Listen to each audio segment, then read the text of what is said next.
Afinal, fica sequela ou não no coração após o infarto agudo do miocárdio, né? O famoso ataque cardíaco. Então, fica sequela? Não fica? Todo mundo tem sequelas? Quais sequelas são essas?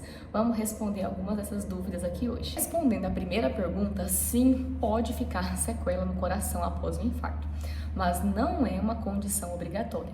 Não é porque você teve um infarto que necessariamente você vai ficar com uma sequela, né? As sequelas dependem muito da extensão do infarto. Então, qual foi a artéria do coração acometida?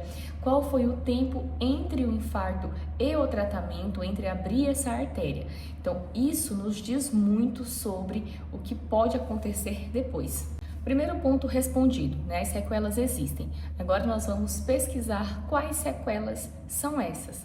Habitualmente, nós temos duas principais sequelas, que são as sequelas físicas, né, associado ao próprio coração, e as sequelas emocionais.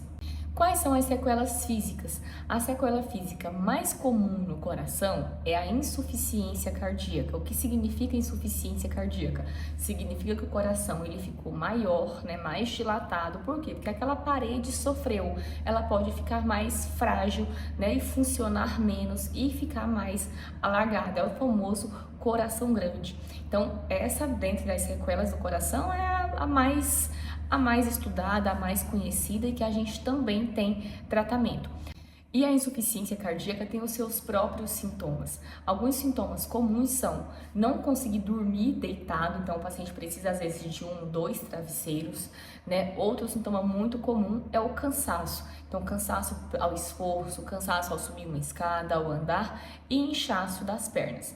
Lembrando que isso aqui eu preciso de um quadro compatível, né? Não é todo mundo que vai ter cansaço e inchaço nas pernas que tem a insuficiência cardíaca.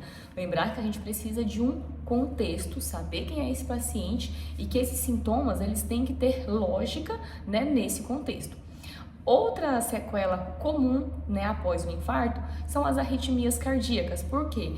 Quando você tem uma isquemia desse músculo, você desestabiliza ali o sistema elétrico do coração e ele pode acabar evoluindo com arritmias, tanto no cenário agudo, que é o mais comum, né? Em geral, depois do tratamento, as arritmias, né, não aparecem, somem, mas alguns pacientes podem sim evoluir com arritmias persistentes. E um grupo muito comum, porém bastante esquecido, são as sequelas emocionais, são os distúrbios, né, psicológicos associados a um pós-episódio de infarto. Então é comum que os pacientes evoluam com transtorno de ansiedade, transtorno depressivo, transtorno de estresse pós-traumático, em alguns casos mais graves.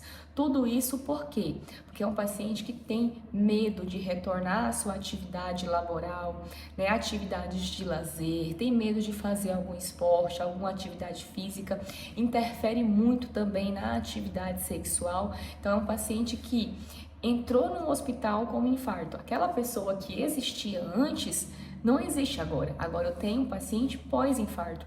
E essa realidade, né, que ele encontra foi rápido demais. Ele não se habituou ainda com esse novo contexto. Então, tudo isso pode vir associado a um episódio de infarto e é por isso que a gente precisa ter um acompanhamento contínuo, tanto para tratamento do infarto, para tratar as causas que causaram o infarto e para acompanhar em conjunto as complicações pós-infarto e de preferência tratar, né, essas complicações para que esse paciente consiga voltar ao mais próximo possível da sua vida normal.